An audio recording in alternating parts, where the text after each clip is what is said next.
flags at the end, and they're away. Oh, and a bad start there for Chapman. It's Brabham straight away on the inside. Now, they were taking paddock men flat yesterday. Look at those cars. It's like a procession, but really they've got the foot flat down. There's Brabham being squeezed a little. Brabham just doing it. Oh, and look at these cars racing through. What about that start, Graham? Well, I was very impressed. I saw Frank Williams make a very good start from the back. He's now in third place from about the third row of the grid. That's very good indeed. It looks like Jack in front. He's certainly got, yes, it is. Look at this, my word, I'm glad I'm not the insurance company doing this. And it is Jack just in front there. Jack in the red car, kind of, oh, look at this! That's a bit of the old Brabham style. He started driving, of course, in Australia as a dirt track driver, and he certainly decided then he was going to stay in front. Now here we are on clearways. This is a short circuit, only 1.24 miles. They're coming into Kidney, and it's still Jack in the lead there. Jack Brabham pressing away, and of course, no one's got extra power. It's going to be driving skill and sheer cheek.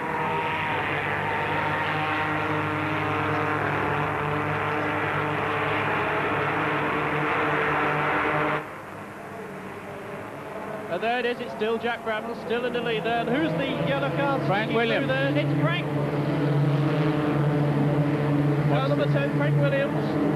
Oh, Williams, who hasn't driven since Enna in 1958. Look at him sneaking. What a battle with these two saloons. My word, the managers, and in the pits, the drivers are leaping up and down. But Jack's still ahead, just of Frank Williams.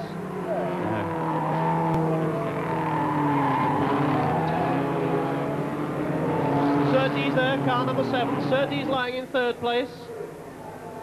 Colin in second, Frank Williams in third, and Surtees in fourth. Surtees ninth. So it's Brabham, Chapman, Frank Williams, and who's off there? Frank Williams. Frank Williams trying too hard. Frank always used to be very fast but very hairy, and he's living up to it. So it's still Brabham keeping ahead of Chapman. Surtees sneaked through into third place.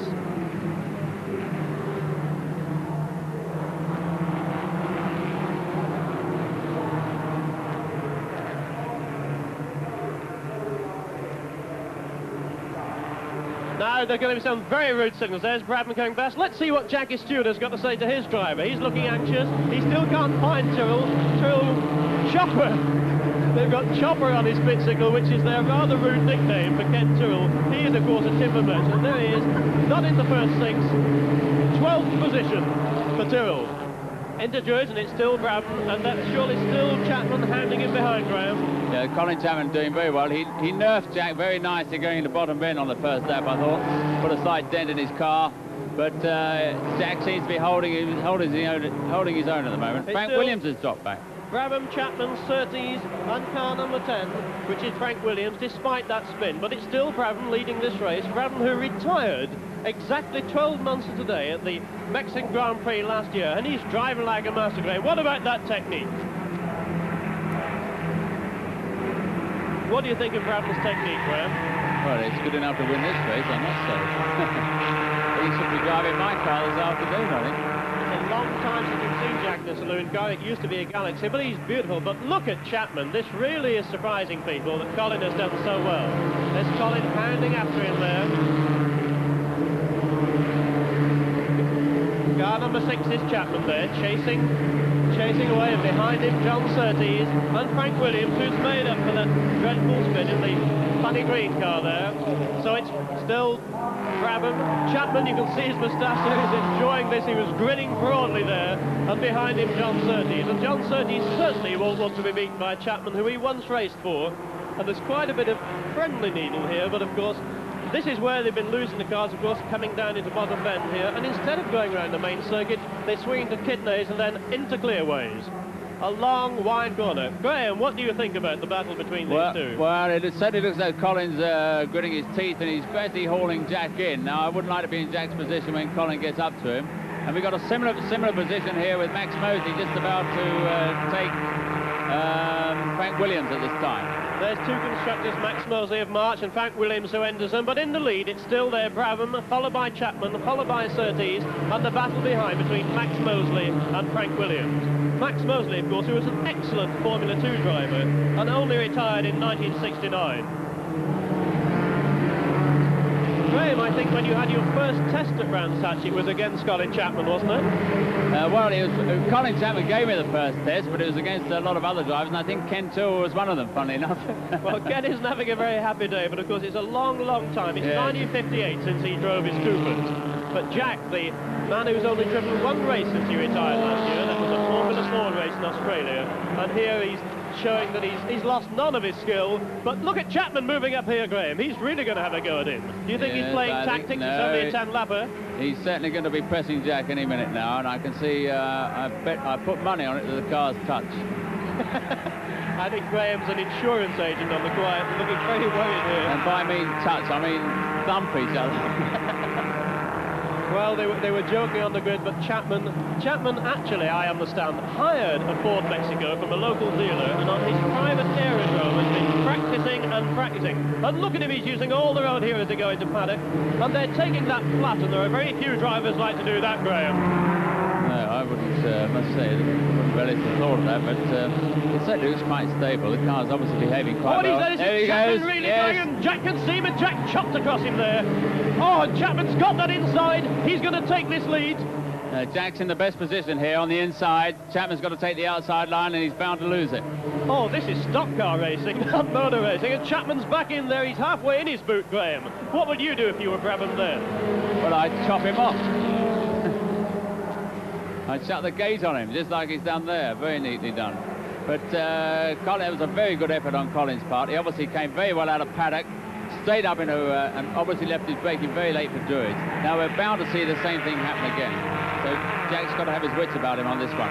Well, only four laps to go. That's only 6 miles. And these two are really setting up a dice. The whole crowd's on the feeder, and South Bank, they're going berserk.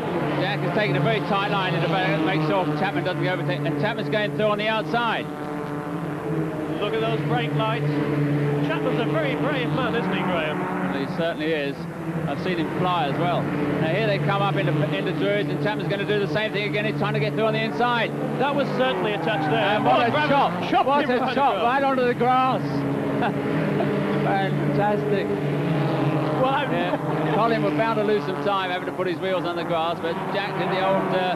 in fact, he hasn't lost it. I mean, he's done that to me a few times, I must say. So he's showing true form now. Colin's lost a bit of ground there getting onto the grass, but I think he'll make it up.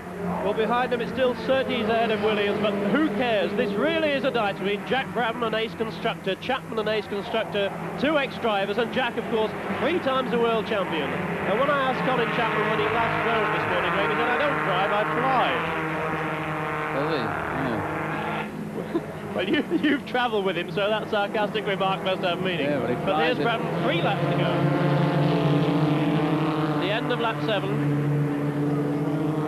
He's picking Brabham up on this corner, and I think we'll see him picking him up into Druids again. This is lap 8, there are only 2 more laps to go after this, and Chapman is giving nothing up, and Surtees is coming right into the scene now. Surtees streaming up, the white Surtees. He must have shaken up Williams, but there he is. It's John Surtees, who's also a very proud man, of course.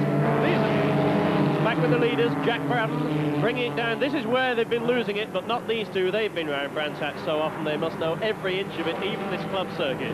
Now this is where Colin closes up again on clearways. He's right in there, but Jack must be using his mirror more than looking out of the windscreen, mustn't he, Graham? Highly unlikely. I've never known him to use his mirror at all. I think the conversation between these two men and what's happening in the pits, I don't know. Chapman must be getting the most frantic signals from Emerson Fittipaldi, who is a Brazilian, is a little keen. Coming past now, they're only going to come past once more after this. This is lap 8. Now starting lap 9. Once more, and then it's really going to be a fight to the finish.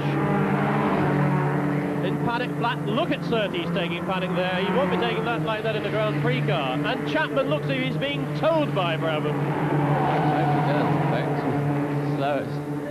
It's quite a bit slower. Well, Brabham seems to be pulling away there, Graham. What do you think is causing that? Well, I don't know. Perhaps he's taking his own advice and keeping it on the floor. This is the advice he's given you for this afternoon, is it? Well, no, he gave it to the rest of the competitors just now when he was doing them, telling him how he's going to win. But Colin's right up to him now. I think he's going to make a do-or-die effort on this last lap. Well, this is lap 9. Yeah, you want to get ahead of this. But this is his last chance, really, isn't it? So he can't wait with Brabham. There it is. He's got to do it now. He's got 1 lap to go. Now you watch this. Coming into paddock. He's gone on the outside. He's going to take a wider line around paddock. Then cut through on the inside. And come up to the inside on Stewart, where he's going to do the same maneuver again. And there he is, he's done it! He's done it, he's taken him! My word, what happened then, Graham? Look at him smiling. I've never seen Chapman look so happy, unless someone mentioned money. And he's ahead. Chapman in the lead. Chapman's taken that lead. As you said, Graham, he had a last chance at paddock. He got him going up that hill, and what a beautiful bit of driving. How aggressive. Car number 6. This is Chapman. Chapman in lead. Let's have a look at this gap. He's pulling away. Brabham certainly looks a bit nonplussed by that. He doesn't look as if he's going to take his own Jack Brabham Trophy, but he's still finding fast. But certainly Chapman's not going to let him have it now, is he, Graham? No, Chapman's got this. I must have a word with my driver. That's just not good enough. Oh, look at what's happened there. Oh, he's blown up. He's blown up, and Brabham's taking it. Oh, Chapman, the ace engineer. And Surtees takes him as well. Oh, and he's taken by Surtees. And Chapman, who at the start of the last lap took the lead, loses first to Jack Brabham and then to John Surtees. So Jack Brabham, the man who owns the team Graham Hill Drive, wins his own Jack Brabham Trophy ahead of John Surtees and Colin Chapman.